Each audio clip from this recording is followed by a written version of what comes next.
The wind carried an eerie stillness through the village of Udu that night. It was as if the earth itself had taken a breath and was holding it. The air was thick, heavy, pregnant with consequence. Okonkwo stood alone in his compound, his silhouette barely visible under the dim flicker of the oil lamp near his doorway. The Golden Calabash sat beside him on a worn mat, pulsing faintly like a living heart. Its glow had changed. It no longer shimmered with gentle promise. It now throbbed with an impatient rhythm, casting a reddish hue that made the shadows look angry. He stared at it with growing obsession. "They will all see," he muttered. They laughed. They doubted. Even Papa Jide and his staff of wisdom, he will bow to. He bent over and ran his palm over the calabash. The warmth it once gave had turned sharp, almost like a warning, but Okonkwo didn't notice. At that moment, Mama Ngozi sat at the edge of her bed, her shawl wrapped tightly around her shoulders. She couldn't sleep. Her mind raced with worry. She had seen the signs, the storm clouds that refused to clear, the trees that whispered instead of rustled, and the way the village chickens had stopped laying eggs. Even her dreams, once filled with ancestral songs, were now silent. She glanced toward the corner of her room where her late husband's stole rested. She knelt before it and whispered, "Guide us. This thing Okonkwo has brought, this power, it is not ours to carry." Far away, on the banks of the river, Papa Jide sat beneath the same baobab tree he had called a meeting under weeks ago. His once proud shoulders now slumped with the weight of regret. He remembered the moment Nneka rose from the waters, her beauty beyond words, her voice like thunder wrapped in silk. He remembered her warning. He had failed her. He had failed the village. And the price was just beginning to show. Voice softens. Pause. By morning, Udo was no longer the same. The children no longer laughed freely. The farmer's yam harvests had started to rot in the ground. Even the goats were giving birth to stillborn kids.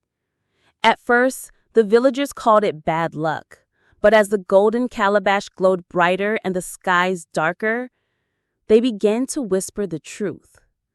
This is not a gift. It's a curse. Still, Okonkwo grew more powerful. He started wearing more beads, dressing like a chief, and demanding offerings from villagers in exchange for blessings from the calabash. Some feared him. Some obeyed.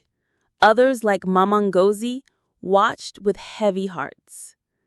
One afternoon, as the sun beat down mercilessly, Okonkwo summoned a gathering in the square. He raised his arms and shouted, "I have brought wealth, power. This calabash is our future." Pause. Tension builds. But then something strange happened. A scream tore through the crowd. It was Adaze, the widow who had begged the calabash for healing just days ago.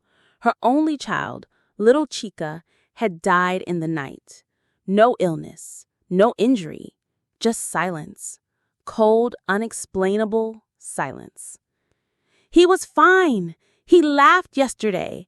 He even danced with me. Now he's gone," she wailed. Gasps rippled through the villagers. Some stepped back. Others looked at the calabash like it had teeth. Papa Jide rose slowly from the back, his staff digging into the earth. "This is what I feared," he said, voice trembling but strong. "That which does not come from balance will always bring imbalance." Okonkwo's eyes blazed. "You speak like a coward, old man." "No," Papa Jide replied. "I speak like a father who has buried too many sons." Short pause. The village was split. Some wanted to destroy the calabash. Others feared what would happen if they did.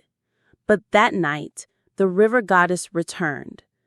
And this time, the entire village saw her.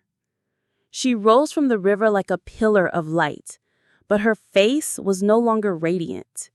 It was thunderous. The clouds turned above her. The water hissed around her like boiling oil. "You have misused my gift," she boomed. "You were warned, yet you fed greed. You replaced wisdom with pride. You turned unity into suspicion." Lightning struck the edge of the river. Children screamed. Women clutched their heads and fell to their knees. "But it is not too late," she continued, her voice softening only slightly. "One among you must return it. One who is pure. Only then will Udu breathe again." She disappeared before anyone could speak. Long pause. Breathe. In the days that followed, chaos deepened. People became suspicious of one another. Food disappeared. A strange sickness swept the village, one that made the eyes bloodshot and the body weak. Okonkwo held on to the calabash, convinced that the goddess had spoken to frighten him to surrender. "It's all lies. She envies my power," he would mutter. But in the quiet corners of the village, a plan began to form. Mama Ngozi, Papa Jide, and several elders began meeting secretly under the baobab tree. They knew someone had to take the calabash back to the river. But who? One elder whispered. Papa Jide lowered his head. It must be someone untainted. Someone who did not benefit from the calabash's power. Someone the goddess still sees as clean. Eyes turned slowly to Mama Ngozi. She froze. "Me? You have always warned us. You never took, only gave." Tears welled in her eyes. "If it will save Udu, I will go." Voice softens here. Emotional pause. That night, as the moon hung like a broken drum in the sky, Mama Ngozi crept into Okonkwo's compound. She knew he kept the calabash in a locked box. She knew he slept heavily after drinking palm wine. With trembling hands, she unlocked the box. The calabash glowed faintly, but it felt heavier now, as if it resisted her.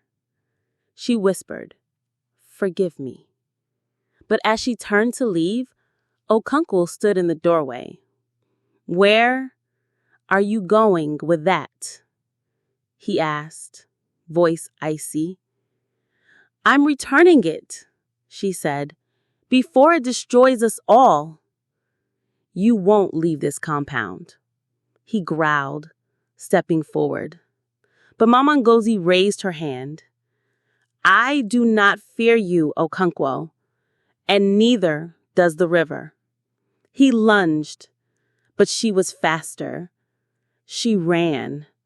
Through the compound, through the square, through the yam fields, past the frightened eyes of the night watchers, toward the river. And when she reached the banks, the goddess was already waiting. If this episode bricked your heart, touched your soul, or sent chills down your spine, then you know the story is far from over. Drop your thoughts in the comments. Whose side are you on? Don't forget to hit like and subscribe so you never miss what happens next. The fate of Udu hangs by a thread, and episode 4 will shake everything.